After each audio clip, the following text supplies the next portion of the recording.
الذين اصطفى اما بعد فاعوذ بالله من الشیطان الرجیم بسم اللہ الرحمن الرحیم۔ حضرات محترم، آپ حضرات درس سے حدیث سماعت کر رہے ہیں اور ریاض الصالحین سے آج ہماری حدیث نمبر جو ہے وہ 1796 ہے، جو روایت آپ کے سامنے بیان کرنے لگا ہوں یہ مسلم شریف کی حدیث مارکہ ہے۔ حمام بن حارث رضی اللہ عنہ بیان کرتے ہیں کہ ایک شخص نے حضرت سیدنا عثمان غنی رضی اللہ عنہ کی تعریف کرنا شروع کی،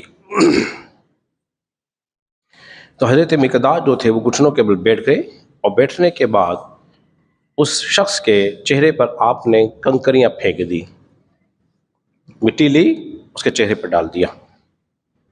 حضرت عثمان نے جب اس فعل کو دیکھا تو پوچھا کہ آپ نے یہ کیا کر رہے ہیں اور آپ نے کیوں کیا؟ حضرت مقداد کہنے لگے کہ میں نے رسول اللہ صلی اللہ علیہ وسلم کو فرماتے ہوئے سنا ہے کہ جب تم میں سے کوئی کسی کی تعریف کرے اس کے دیکھو اس کے منہ پر تو مٹی ڈال دو۔ حضرت محترم، حدیث مبارکہ یہاں تو ہو گئی مکمل۔ اس حدیث میں یہ بات بیان ہو رہی ہے کسی کے منہ پر اگر تعریف کی جائے تو ایسا ہی ہے جیسے کہ اس کے چہرے کو خاک آلودہ کرنا ہو۔ اس سے پہلے جو حدیث مبارکہ گزر چکی ہے اس میں یہ تھا کہ جو تعریف کرنے میں مبالغہ کرتا ہے وہ اس کو ہلاک کر دیتا ہے، یعنی کہ ایسی بیجا تعریف کرنا جو اس کی ذات کے اندر موجود ہی نہ ہو تو جھوٹ پر مبنی ہوگی، اور جھوٹ جو ہے انسان کو ہلاک کر دیتا ہے۔ اب بہت ساری احادیث مبارکہ ایسی ہیں جن کے اندر تعریف کرنے کا خود حکم رسول اللہ صلی اللہ علیہ وسلم نے تعریف فرمایا ہے، اور آپ نے خود اپنے صحابہ کی تعریف کی ہے۔ پھر یہ مسئلہ کیا ہے کہ دو حدیث میں دو باتیں نظر آ رہی ہیں۔ کثرت کے ساتھ کیا ہے تعریف کرنے کا حکم ہے، اور چند ایک روایت میں تعریف نہ کرنے کی تاکید کی گئی ہے۔ پہلی بات تو سمجھ لیجئے کہ وہ ہلاکت والی بات کہ ایسا وصف بیان کرنا جو اس کی ذات میں موجود ہی نہ ہو تو یہ جھوٹ ہو جائے گا۔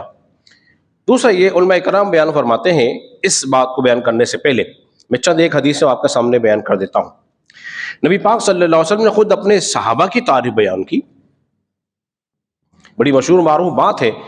آپ نے مصعب بن عمیر کو دیکھا جو پرانے کپڑوں میں مبعوث تھے، جب وہ آئے دیکھا کہ پوچھا یہ کون ہے، بتایا گیا کہ مصعب بن عمیر ہے۔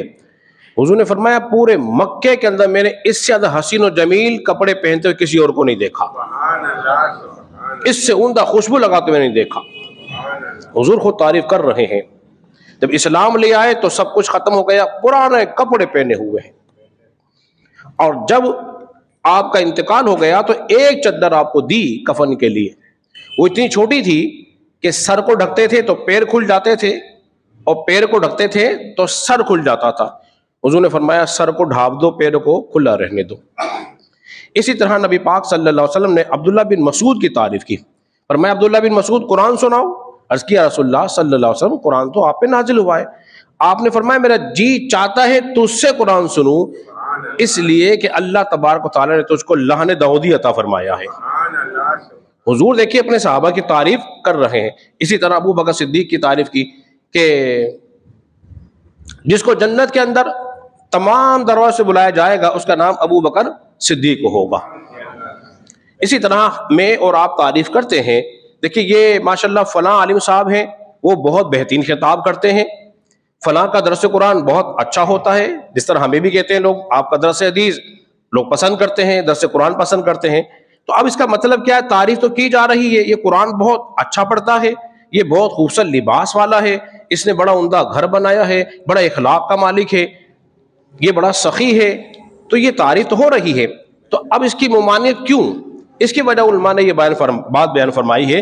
اب تطبیق دیکھیں کس طرح دیتے ہیں۔ فرمایا کسی کی تعریف اس کے سامنے کی جائے اور اس کی ذات کے اندر اگر غرور اور گھمنڈ پیدا ہو رہا ہے سن کر، تو اب اس کی تعریف کرنا بیکار۔ جس کی زیادہ تعریف کی جاتی ہے تو کیا ہوتا ہے؟ اس کی ذات میں غرور آتا ہے کہ یار جس کو دیکھو میری تعریف کر رہا ہے، تو پھر شیطان وسوسہ ڈال دیتا ہے اور پھر اس کی ذات میں تکبر پیدا ہو جاتا ہے۔ جب تکبر پیدا ہو گیا تو اب جانیے کہ انسان کے اعمال ختم ہوتے چلے جاتے ہیں۔ کس طرح وہ اب ہلاکت میں مبتلا ہو رہا ہے یا اس کا چہرہ خاک آلودہ ہو رہا ہے۔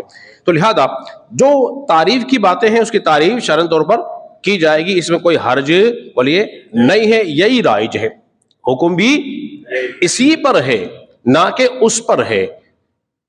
اللہ تبارک و تعالیٰ کے بارگاہ میں دعا کریں خالق کائنات ہم سب کو سمجھنے اور عمل پیرا ہونے کی توفیق عطا فرمائے۔